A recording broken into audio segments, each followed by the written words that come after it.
네, 예배를 시작하겠습니다. 하나님은 영이시니 예배하는 자는 영과 진리로 예배할지니라. 아멘. 사랑의 하나님, 이 시간 우리가 주 앞에 나아갑니다. 우리의 예배를 받아주시옵시고 또 우리의 상황을 헤아려 주시옵시고 하나님의 은혜와 하나님의 권능을 경험하는 그런 귀한 시간 되도록 주께서 주장하여 주시옵소서. 감사드리며 예수님의 이름으로 기도드립니다. 아멘. 우리 찬송가 50장, 새 찬송가는 35장입니다. 찬송가 50장 1절만 함께 찬송 드리시겠습니다. 찬송가 50장입니다.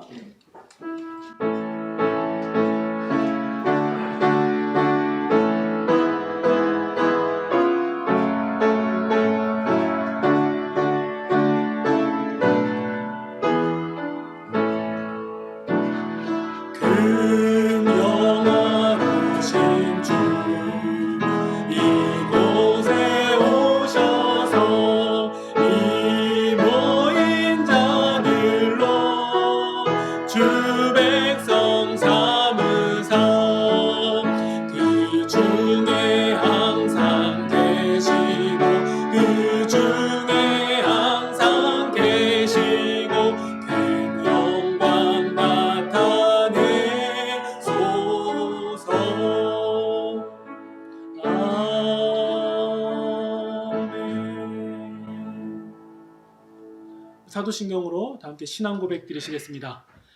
전능하사 천지를 만드신 하나님 아버지를 내가 믿사오며 그 외아들 우리 주 예수 그리스도를 믿사오니 이는 성령으로 잉태하사 동정녀 마리아에게 나시고 본디오 빌라도에게 고난을 받으사 십자가에 못 박혀 죽으시고 장사한 지 사흘 만에 죽은 자 가운데서 다시 살아나시며 하늘에 오르사 전능하신 하나님 우편에 앉아 계시다가 저리로서 산자와 죽은 자를 심판하러 오시리라. 성령을 믿사오며 거룩한 공예와 성도가 서로 교통하는 것과 죄를 사하여 주시는 것과 몸이 다시 사는 것과 영원히 사는 것을 믿사옵나이다. 아멘. 우리 함께 기도드리시겠습니다. 우리 기도하실 때 우리 일주일 동안 살아온 삶을 돌아보시면서 우리의 연약한 부분과 또 주님 앞에 고백해야 될 부분들, 또 우리가 예배자로서 어떻게 나아갈지에 대한 다짐을 함께 드리며 나아가시겠습니다. 사랑의 하나님, 우리가 하나님 또 우리 삶을 돌아봅니다. 주님 보시기에 거룩하고 정결한 그런 예배로 나아가길 원하는데 여전히 우리의 모습은 연약합니다. 하나님 불쌍히 여겨주시옵시고 하나님의 권능으로 다시 한번 나아가며 힘있게 일어서고 또 도전하며 하나님 위축되지 않으며 낙심하지 않는 그 예배자의 모습으로 주 앞에 서게 하여 주시옵소서. 하나님 늘 주님을 의지하고 늘 소망하는 삶의 모습으로 살기를 원합니다.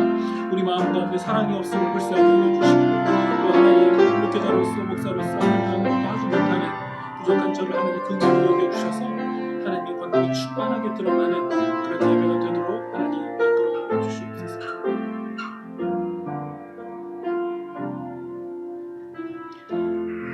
사랑의 하나님, 이 시간 우리가 주님을 향하여 간절히 나아가기를 소망합니다.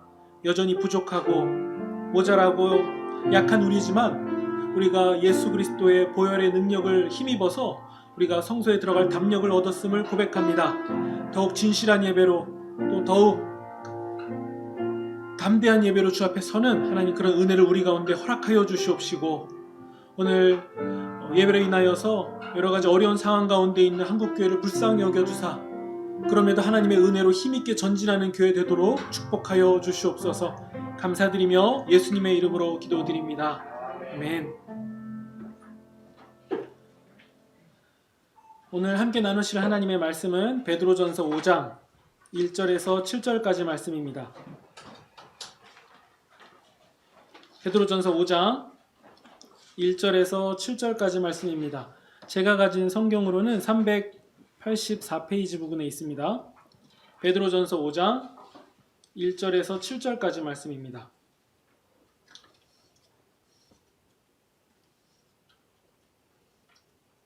네, 제가 읽겠습니다. 너희 중 장로들에게 권하노니 나는 함께 장로된 자요 그리스도의 고난의 증인이요 나타날 영광에 참여할 자로다. 너희 중에 있는 하나님의 양무리를 치되 부득이함으로 하지 말고 오직 하나님의 뜻을 쫓아 자원함으로 하며 더러운 일을 위하여 하지 말고 오직 즐거운 뜻으로 하며 맡기운 자들에게 주장하는 자세를 하지 말고 오직 양무리의 본이 되라. 그리하면 목자장이 나타나실 때에 시들지 아니하는 영광의 면류관을 얻으리라. 젊은 자들아 이와 같이 장로들에게 순복하고 다 서로 겸손으로 허리를 동이라. 하나님이 교만한 자를 대적하시되 겸손한 자들에게는 은혜를 주시니라. 그러므로 하나님의 능하신 손 아래서 겸손하라. 때가 되면 너희를 높이시리라. 너희 염려를 다 주께 맡겨버리라. 이는 저가 너희를 권고하심이니라. 아멘. 기도하시겠습니다. 사랑의 하나님, 이 시간 말씀을 나눕니다. 하나님의 은혜 가운데 나누어지는 말씀이 되게 하여 주시고 주께서 기뻐하시는 내용이 우리 가운데 간직되고 또 적용되고 결단되는 그런 은혜의 시간 되도록 주님께서 이끌어 주시옵소서. 감사드리며 예수님의 이름으로 기도드립니다. 아멘. 네, 우리가 이 시국에 맞춰서 예배를 간소하게 진행하느라 주로 예배 시간 전체 중에서 말씀 시간이 제일 긴데 그럼에도 말씀이 곧 예배는 아닙니다. 예배 가운데 말씀이 들어있는 거예요. 그래서 인터넷으로 시청하시는 분들 포함해서 전부 다 말씀만 들으면 예배 드렸다라고 생각하지 마시고 함께 참여하는 자로서 주님 앞에 정성스러운 마음과 또 그런 정결한 모습들을 함께 갖추시기를 바랍니다. 네, 예수님의 제자들 중에서 우리가 유명한 사람을 한 명 꼽자 그러면요, 우리는 대체로 베드로를 주로 꼽겠죠. 사복음서만 봐도 제일 많이 언급되는 그 제자의 이름은 베드로입니다.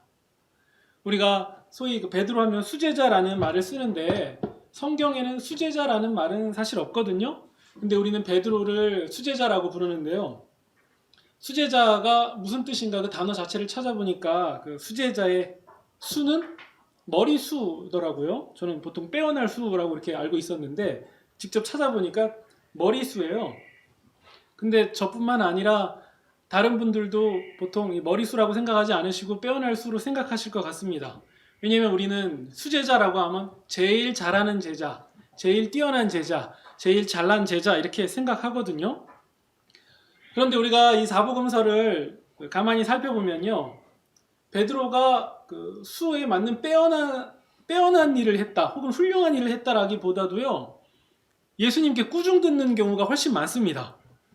그러면은 일단 우리 예수님에게 있어서 수제자라고 하면요, 훌륭한 제자라기보다도 가장 말썽쟁이 제자라고 해야지 좀 더 맞는 것 같습니다.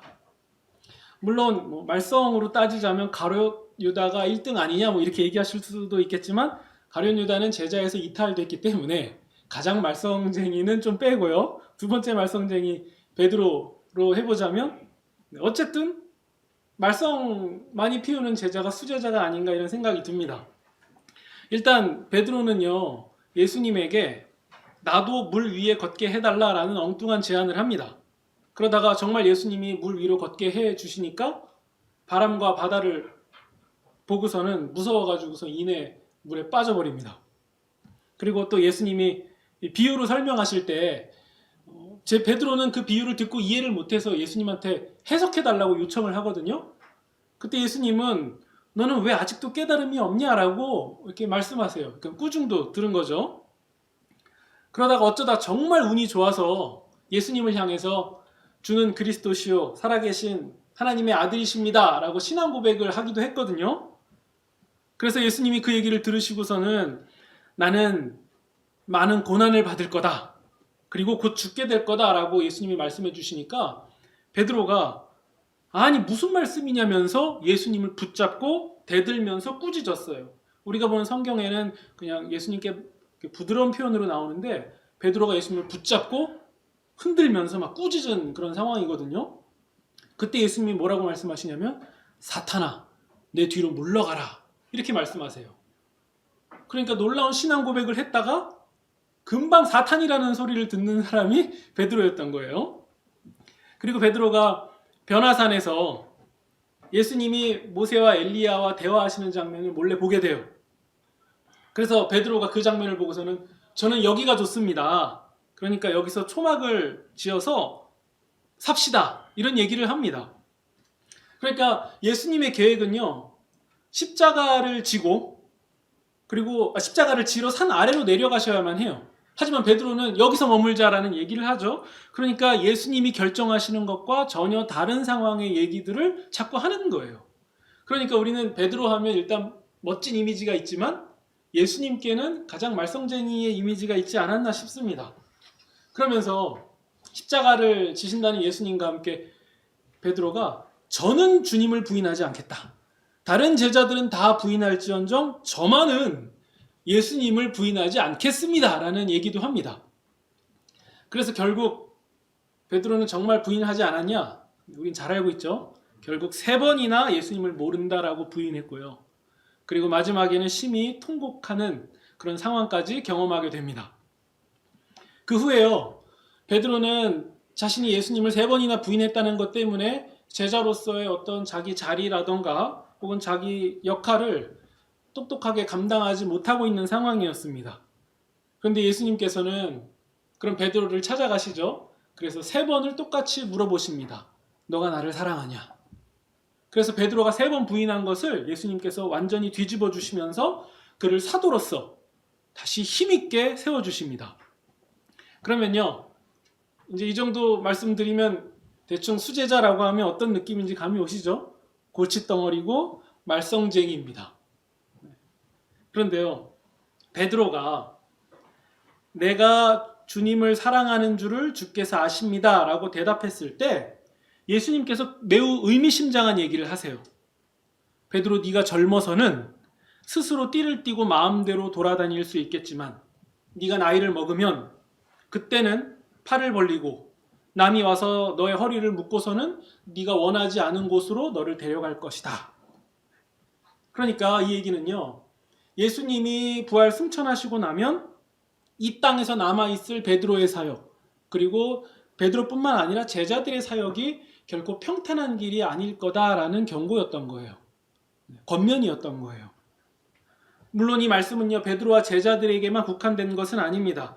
오늘날 예수님을 따라가는 모든 제자들에게 동일하게 적용되는 말씀이라고 봐도 무방합니다.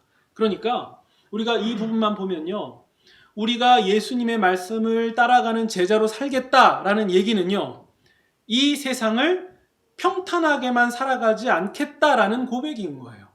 그래서 우리는 예수님의 제자로 살면서 예수님의 말씀을 따르면서 이 세상이 불편하고 이상하게 느껴지는 것은 당연한 일입니다. 물론요, 이 사명의 길을 걸은 베드로는요, 소망의 메시지도 선포합니다. 그때 당시 로마의 탄압 아래 있었을 때, 그 당시는 매우 고통스럽고 험난한 신앙의 길이었거든요. 그 신자들에게 베드로가 이렇게 얘기합니다. 산소망을 가진 자들이여, 너희들은 예수를 보지 못하였으나 사랑하는 자들이다. 너희는 썩지 않고 더럽지 않고 쇠하지 않는 그런 유업을 잇는 자들이다. 이런 말씀을 성도들에게 베드로가 선포합니다. 이 말씀은요, 제자들에게 또 예수님을 따라가는 성도들에게 이 세상은 결코 우리의 소망의 대상이 아니다라는 것을 가르치는 거예요.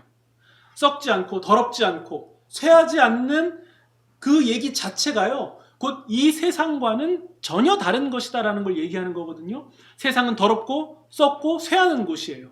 그러나 썩지 않고 더럽지 않고 쇠하지 않는 유업을 잇는다라는 것은 성도들은 이 세상과 다른 무엇을 소망하며 다른 무엇을 꿈꾸는 자들이다라는 얘기인 거죠. 그렇다면요, 성도가 소망하는 유일한 하나, 이 세상이 결코 담을 수 없는 그 한 분, 그분은 바로 예수 그리스도신 거죠. 그래서 성도들의 소망이라고 얘기한다면 우리는 단연코 예수 그리스도라고 말할 수 있는 거예요. 그래서 성도들은요, 이 세상 가운데서 겪는 박해와 혹은 역경, 고난, 아픔, 불시험 이런 것 같은 상황에서도 오직 예수님만을 의지해서 이 세상을 초연하게 지나갈 수 있는 사람들이라는 거예요.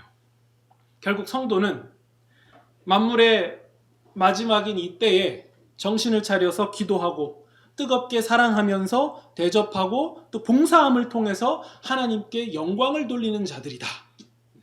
이 얘기가 우리가 지금까지 나눴던 베드로전서 1장에서 4장까지의 내용입니다. 교회가 세상을 향하여서 어떻게 해야 된다라는 얘기를 하고 있는 거죠. 이번에 5장부터는 상황이 달라집니다. 이제 베드로는요, 5장에서 교회 내부를 향해서 어떠한 권면을 하고 있습니다. 우리가 읽은 구절이거든요. 1절을 보시면요, 장로된 자들에게 베드로가 하는 권면인데 특이한 점이 하나가 있습니다. 보시면 베드로가 자기를 소개하는데 뭐라고 소개하냐면 나도 함께 장로된 사람입니다 라는 얘기를 해요. 우리가 이렇게 느끼면 될 것 같습니다. 독립운동가 김구가 이렇게 얘기하는 거죠. 독립운동가인 여러분에게 제가 권합니다. 나는 여러분과 함께 독립운동하는 사람이요, 조선의 독립을 위하여서 싸우는 증인이요, 또 해방의 영광에 함께 참여할 사람입니다. 이 얘기는요, 같은 독립운동가들이 들으면은 굉장히 희망과 소망을 주는 내용이 될 것입니다. 마찬가지예요. 베드로가요, 자신을 사실 나는 함께 장로입니다라고 말하기 전에 저는 사도 중에 대사도입니다. 그리고 장로들 중에 저는 대표입니다. 총회장입니다. 뭐 이렇게 설명할 수 있거든요, 자신을요. 근데 베드로는 그렇게 자신을 말하지 않고 자기를 그냥 함께 장로된 사람입니다. 당신들과 똑같은 역할을 감당하는 사람입니다 라는 자기소개를 하고 있는 거예요. 이 얘기는요, 베드로에게 있어서 최소한 장로는 어떤 계급도 아니고 명예도 아니고 어떤 높은 지위도 아니다라는 얘기인 거예요. 그저 주님의 몸된 교회를 위해서 오직 주님을 위하여서 헌신하고 섬기는 자리입니다. 머무는 자리입니다 라고 말할 수 있는 거죠. 만약에 베드로가 표현한 이 장로가 어떤 계급이라던가 명예라던가 혹은 어떤 욕망의 자리가 됐다면 베드로나 바울은 그 자리를 이렇게 표현했을 거예요. 배설물이 묻은 자리다. 사실 베드로 정도의 위치면요, 그 공동체에서 충분히 존경을 받기에 마땅한 사람이었거든요. 하지만 그는 함께 똑같은 장로다라고 선을 딱 그어버립니다. 그러면요, 장로의 역할은 무엇입니까? 우리 본문에서 나온 것처럼 양무리를 치는 일이에요. 곧 양떼를 먹이는 일이라고 설명할 수 있습니다. 게다가요, 이 일은요, 억지로 하는 일이 아니라 자진해서 기쁨으로 해야 된다라고 소개하고 있습니다. 그러면요, 우리는 여기서 생각해 볼 부분이 있습니다. 억지로 하지 않으면서 자진해서 기쁨으로 한다라는 것은 언제 가능한 일일까요? 우리 얘기를 한번 해봐야 되겠죠. 우리는 언제 억지로 하지 않고 기쁨으로 자진해서 합니까? 저 같은 경우에는요, 결혼하고서는 첫 신혼집을 얻고선 살고 있다가 어느 날 전셋값을 올려달라라는 그 주인의 요구에 그 금액이 너무 높아서 제가 맞춰줄 수가 없었거든요. 그래서 그럼 이사를 가자라고 이사 결정을 했습니다. 그리고 그렇게 이사를 해서 집들이를 할 때 받은 선물이 있었는데 그게 행복나무였어요. 행운목이 아니라 좀 달라요. 정말 키우기 쉬운 나무였습니다. 그냥 물만 주면 되고요. 햇볕도 안 보여줘도 돼요. 햇볕에 아예 그냥 직사광선에 노출하면 잎사귀가 노랗게 됩니다. 그러니까 해도 안 보여줘도 되고 한 10일에 한 번꼴로 그냥 물만 딱딱 주면은 아무 탈 없이 자라는 나무였어요. 뭐 영양제를 준다거나 그런 것도 없었거든요. 그런데 식물에 전혀 관심이 없는 저는, 이제 감이 오시죠? 물론 젊은 사람들 중에 식물에 관심 있는 남자가 어디 있겠어요? 물 주는 일마저도 억지로 했어요. 10일에 한 번 주는 건데도요, 그 물도 제가 제때제때 주는 게 아니라 가지가 축 처져 있으면 아이고 저거 죽겠다라는 긍휼한 마음에 물 한 바가지 정도 주는, 그렇게 키웠거든요. 그렇게 6년을 키웠어요. 그러니까 행복나무는 키우기가 정말 쉬운 나무예요. 정말 억지로 했습니다.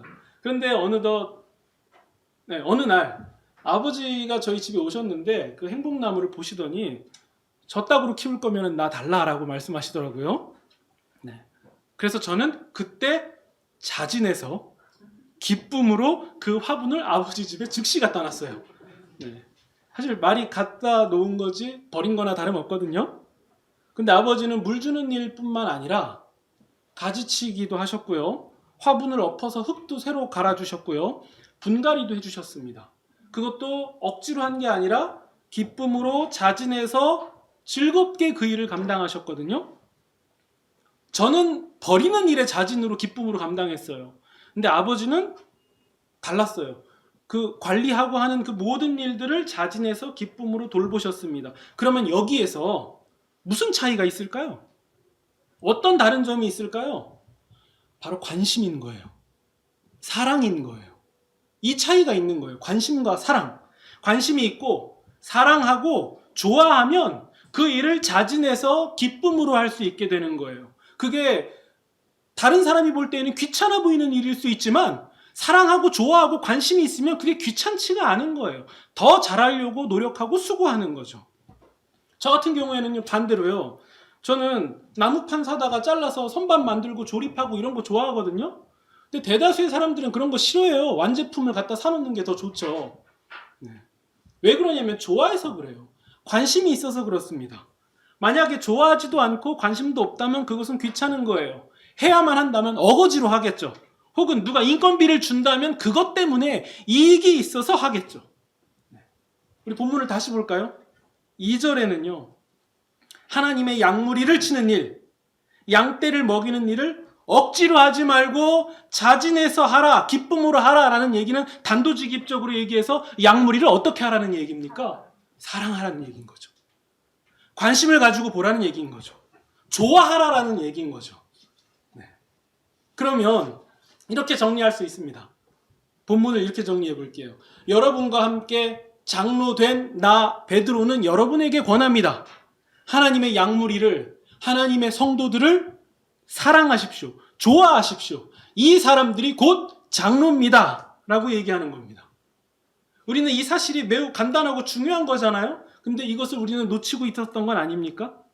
혹시 이 얘기를 처음 들으십니까? 그런 것도 아니죠? 너무 익숙한 얘기인데 우리는 놓치고 있었을 수 있습니다. 그러면 장로는 누굽니까? 양무리를 치는 사람입니다. 양무리에게 관심이 있고 양무리를 좋아하는 사람입니다. 이 사람이 장로입니다. 라고 본문은 얘기하고 있는 거예요. 물론 여기서 우리가 오해하시면 안 되는 부분이 있습니다. 여기서 말하는 장로는요, 오늘날 우리가 겪는 그런 장로 제도에서 제한해서 장로의 직분에게만 해당하는 구절이 아닙니다. 왜냐하면 우리가 겪는 이 장로 제도는요, 훨씬 후대의 일이에요. 후대에 제정된 거고, 이 베드로전서가 쓰여졌을 당시의 장로는 우리가 생각하는 장로보다 훨씬 폭넓은 개념이에요. 혹은 장로라는 말 그대로 가장 연장자인 경우일 수도 있고요. 혹은 성도를 말씀으로 먹이는 사람에 해당하기도 하고요. 물질적으로 성도들을 먹인다거나 보호한다거나 책임지는 역할을 하는 모든 사람들을 장로라고 부르는 거예요. 그러니까 오늘날 우리가 부르는 장로보다 훨씬 넓은 개념이에요. 그러면 그 개념을 오늘날의 교회로 가져다가 적용해보면 누구를 장로라고 할 수 있습니까? 당연히 현재의 장로와 목사들도 포함할 수 있을 뿐더러 교회의 리더들, 각 구역의 대표들, 전도회의 대표들, 찬양팀의 리더들, 신앙의 선배들 전부 다 해당하는 얘기예요. 그러니까 지금까지 팔짱 끼고 야 이제 장로들이 잘 들어야겠다라고 생각하셨다면 천만의 말씀이에요. 신앙의 리더들이라면, 신앙의 연장자들이라면 모두에게 해당되는 거예요. 심지어 말 한마디가 교회에 파급력이 있는 모든 사람들, 그리고 또 토박이 개척 멤버들까지 전부 다 포함하는 말인 거예요. 베드로는 그런 사람들을 향해서 2절처럼 얘기하는 거예요. 그런 교회에 영향력 있는 사람들이요, 신앙의 선배들이요, 파급력 있는 사람들이요, 대장들이요, 여러분들의 영향력 아래에 있는 지체들에게, 양무리들에게 관심을 가지십시오. 좋아하십시오. 사랑하십시오. 나 베드로가 그런 여러분들과 함께 리더가 된 사람입니다. 이 얘기인 거죠. 이거 얼마나 놀라운 얘기입니까? 우리가 여기서 하나 더 짚어볼 개념이 있습니다. 그러면 양무리를 사랑하라고 할 때 그 사랑은 무엇이냐? 혹자는 이렇게 얘기할 수 있습니다. 베드로가 요즘 한국교회 신앙생활을 안 해봐서 그런데 한 몇 달만 해보십시오. 사람들 진상에 금방 질려서 학을 떼며 그나마 있던 사랑마저도 없어질지 모릅니다. 이렇게 얘기할 수도 있겠습니다. 하지만요, 여러분 베드로가 그걸 몰랐겠습니까? 그때 그 교회에는 그런 상황들 없었겠습니까? 우리 시대나 지역 다 초월해서 사람은 다 똑같은 거 아닙니까? 그래서 세상의 사랑이 아닌 내가 좋아하는 사람만 사랑하는 그런 거 말고요. 예수님도 얘기하셨잖아요. 너가 좋아하는 사람만 좋아하고 사랑하면 그 세리랑 너희들이 욕하는 세리랑 다를 게 뭐냐? 네. 즉 성경의 사랑을, 우리 구주 예수님이 말씀하신 사랑을 할 것을 요구하시는 거예요. 그 사랑은 뭐죠? 오래 참는 거예요. 사랑은 온유한 겁니다. 사랑은 시기하지 않는 거예요. 그리고 자만하지 않고 교만하지 않고 무례히 행하지도 않고 자기 유익을 구하지도 않고 성내지도 않는 거예요. 악한 것을 생각하지 않고 진리와 함께 기뻐하는 거예요. 모든 것을 참고 모든 것을 믿고 모든 것을 바라고 모든 것을 견디는 게 사랑이에요. 그러니까 우리가 느껴지는 감정대로 행하는 그런 사랑이 아닌 거죠. 훨씬 큰 거예요. 가장 먼저 오래 참는 것을 얘기한 거죠. 지난번에도 제가 말씀드리지 않았습니까? 아무리 좋은 얘기를 하고 아무리 진리를 설파한다고 해도 사랑이 없으면 그것은, 온유하지 않으면 그것은 가짜인 거예요. 잘못된 거예요. 틀린 거예요. 주님이 원하시지 않는 거예요. 그럼 우리가 2절 3절을 다시 봐야죠. 왜 이런 구절이 나왔는지 이제 이해가 될 거예요. 억지로 하지 않고 기쁨으로 하며 하나님의 뜻을 따라서 함께 기뻐하고, 이거 진리와 함께 기뻐하고랑 같은 얘기 아닙니까? 더러운 이득을 위하여서 자기 유익을 구하지 않는다, 그 얘기 아닙니까? 이거 다 사랑을 설명하는 말들이잖아요. 베드로가 그것을 다른 식으로 표현하고 있는 거잖아요. 그래서 왜 이런 구절이 나오는지에 대한 이해가 되는 거죠. 아, 사랑하라는 얘기구나. 그래서 이런 부연 설명들이 나온 거구나. 물론요, 우리가 왜 매번 기쁘기만 하겠습니까? 그게 잘 안 되죠. 그러니까 오래 참으라고 얘기하는 거예요. 그런 인내 가운데 기뻐할 수 있는 거예요. 그게 사랑의 결론인 거죠. 그래서요, 우리가 읽은 2, 3절은요, 글자 그대로보다 훨씬 큰 무리예요. 큰 의미예요. 양무리를 사랑하라.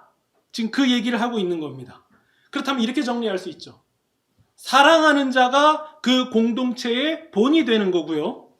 사랑하는 공동체가 본이 되는 공동체가 되는 거예요. 그래서요, 우리가 이것을 적용하기 위해서 이 글자는요, 언제든지 뒤집을 수 있는 거예요. 때로는 감정이 허락하지 않을 때 이를 악물고 억지로 할 때도 필요한 거예요. 왜냐? 억지로 하든 억지로 하지 않든 결국은 사랑하기 위해서 그 일을 하는 거거든요.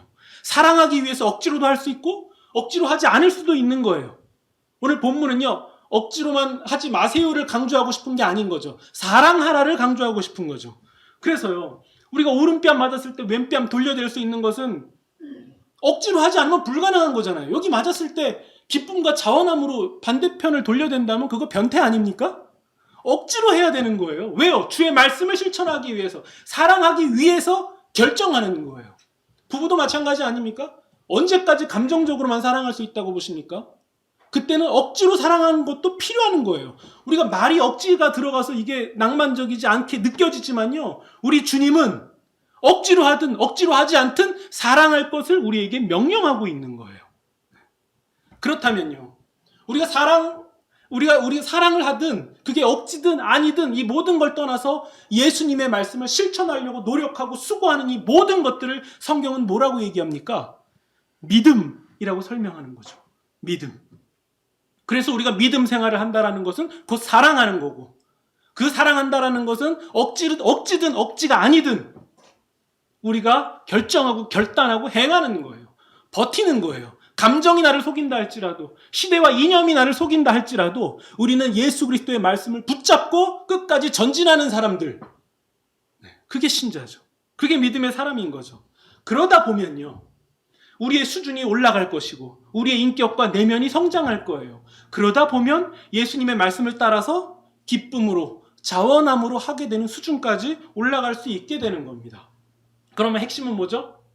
양무리를 사랑한다라는 거, 양무리를 좋아한다라는 거, 이 모든 것은 결국 사랑하라라는 얘기인 거예요. 온유한 거죠. 이게 핵심이에요. 사랑하고 온유해야 된다. 이런 사람은 우리가 본문에서 읽을 수 있는 것처럼 주께서 맡겨주신 사람들에게 자기 주장을 하지 않습니다. 자기의 생각과 자기의 신념으로 강요한다거나 지배하려거나 군림하려 들지 않습니다. 그저 본이 될 뿐이에요. 그저 본이 될 뿐이에요. 자기의 말과 행실로 사람을 감화시키는 역할을 하는 사람, 그 사람이 진정한 리더, 진정한 장로인 거예요. 생각해 보세요. 당시 교회에서 로마에 박해를 당하는 상황의 공동체인데 그 공동체의 장로가 된다는 게 과연 메리트가 있는 자리였겠습니까? 박해당하는 그 공동체의 대표가 되는 건데 누가 그것을 기쁨과 즐거움으로 했겠습니까? 그러면서도 기꺼이 감내했던 그 역할이었다라는 사실을 우리는 기억해야 됩니다. 그리고 이제 하나가 더 남죠. 5절에 나오는 젊은이입니다. 여기서도요, 우리는 장로를 폭넓게 이해했듯이 젊은이도 폭넓게 이해해야 됩니다. 그저 우리의 인식처럼 20대에서 40대 정도 될 것이다 라고 이해할 필요는 없습니다. 장로를 연장자, 책임자, 리더, 대표로 이해했다면요, 젊은이들은 그 장로를 따라가는 자들이라고 이해해도 좋습니다. 왜냐하면 본문이 그 구도를 가지고 설명하고 있거든요. 그렇다면 따라가는 사람들은 그 리더들에게 어떻게 해야 됩니까? 장로들에게, 리더들에게, 구역장들에게 순종해야 됩니다. 여기서 순종이라고 하는 것은 맹목적으로 복종하는 얘기를 하고 있는 게 아니에요. 정확히 설명하고 있죠? 겸손으로 허리를 동이는 것, 이것을 순종이라고 표현하고 있는 거예요. 5절에 나오죠. 우리식으로 표현하면 겸손의 옷을 입으십시오. 겸손의 옷을 입고 순종하십시오 라는 뜻이에요. 리더의 부족한 면, 연약한 점, 실수 이런 것들을 발견했을 때 우리는 거만해질 수가 있어요. 얕잡아 볼 수도 있고 핀잔과 조롱을 할 수도 있습니다.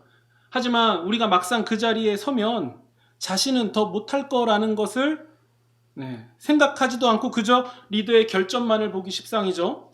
그럴 때 우리는 어떻게 해야 됩니까? 겸손으로 옷 입지 않으면 안 되는 거예요. 나도 얼마든지 약한 사람이고 실수하고 부족한 사람이다라는 것을 인정하고 서로 겸손할 때에 비로소 순종할 수 있는 거예요. 순종한다라는 게 우리가 겸손하지 않기 때문에 어려운 거지, 우리가 겸손하면 순종할 수 있게 되는 거죠. 그게 본문의 가르침입니다. 그렇다면 이것 또한 똑같은 것을 요구하고 있어요. 사랑이에요. 이 부분 또한 우리에게 사랑을 요구하고 있는 거예요. 사랑해야 겸손하고 순종할 수 있는 겁니다. 만약요, 여러분들이 사랑하는 사람, 딸과 아들들이라고 해볼까요? 여러분의 딸들, 아들들이 교회 리더로 세워졌다고 해봅시다. 그런데 큰 약점과 실수가 사람들 앞에서 드러나는 거예요. 그럼 여러분들은 어떻게 하실 겁니까? 다른 사람들과 똑같이 비난하고 정죄하실 겁니까? 아니죠? 감춰주실 거죠? 겸손으로 옷 입어서 순종으로 따라가실 거죠? 심지어 사람들이 비난한다 할지라도, 내가 함께 비난한다 할지라도 다른 사람의 비난과는 결이 다르잖아요. 그 마음 중심이 다르잖아요. 비난하면서도 함께 울어주실 거잖아요. 왜죠? 사랑하니까. 사랑하니까 그 일을 하는 거잖아요. 근데 사랑이 없으면 옳고 그름만을 따지고 남잖아요. 결국 상처만 남잖아요. 만약에 그 비난을 내가 뒤집어 쓸 수 있다면 기꺼이 뒤집어 쓰실 거 아닙니까? 사랑이 없으면 다 무너지는 겁니다. 세상은요, 여러분, 이익 집단이잖아요. 그래서 우리가 상황에 따라서 능청스럽게 대할 수도 있고 굽실될 수도 있잖아요. 왜냐하면 이익을 주니까요. 우리에게 이익을 주지 않는데도 우리가 세상에 대하여서 능청스럽고 굽실대면서 참고 버팁니까? 아니죠. 이익 때문에 버티잖아요. 근데 교회는 어떻습니까?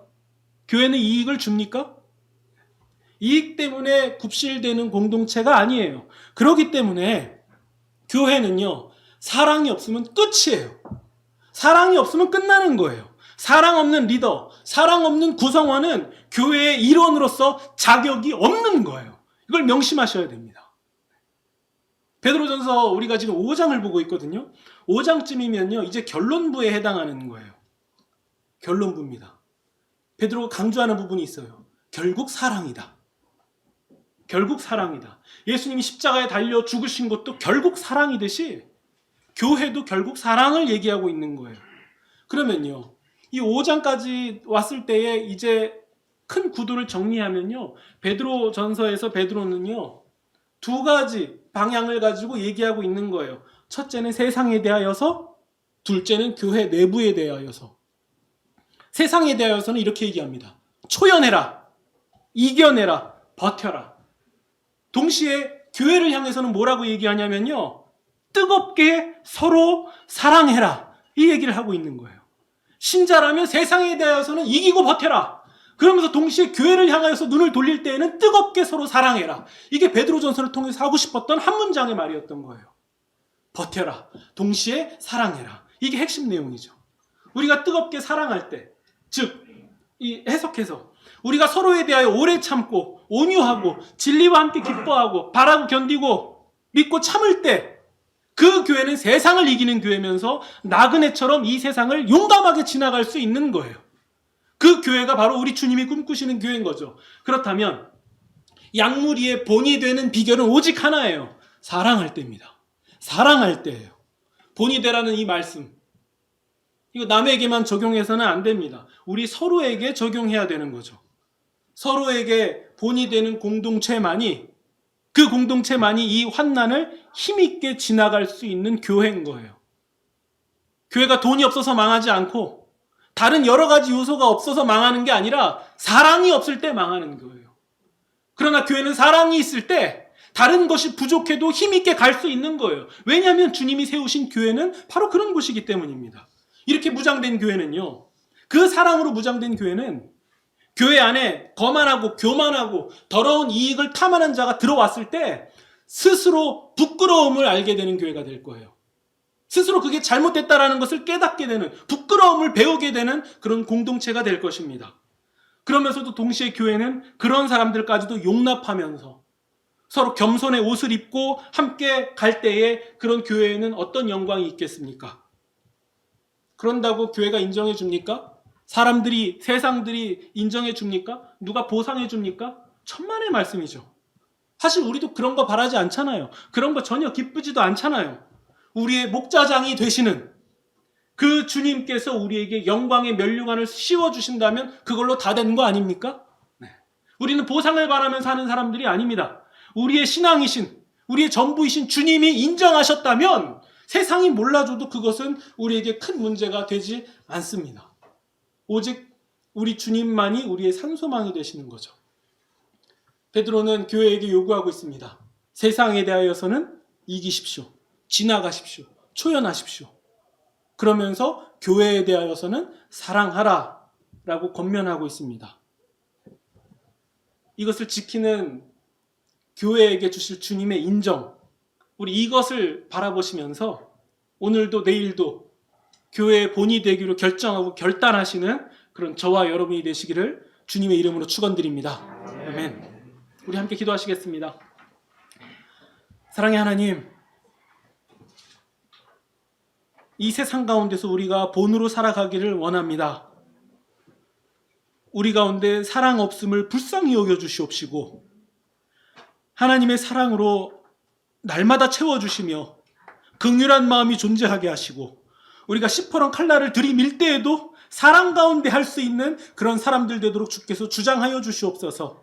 이 힘을 가지고 세상을 초연하게 지나가며 세상을 능히 이기는 그리스도의 담대한 군사로 살기를 원합니다. 우리 교회를 지켜주시고 한국교회를 지켜주시고 전 세계에 있는 수많은 신앙인들을 지켜주시며 믿음으로 힘있게 전진하는 그런 놀라운 은혜를 경험할 수 있도록 하나님께서 복을 더하여 주시옵소서. 우리에게 사랑과 은혜를 주실 주님을 의지합니다. 감사드리며 예수님의 이름으로 기도드립니다. 아멘.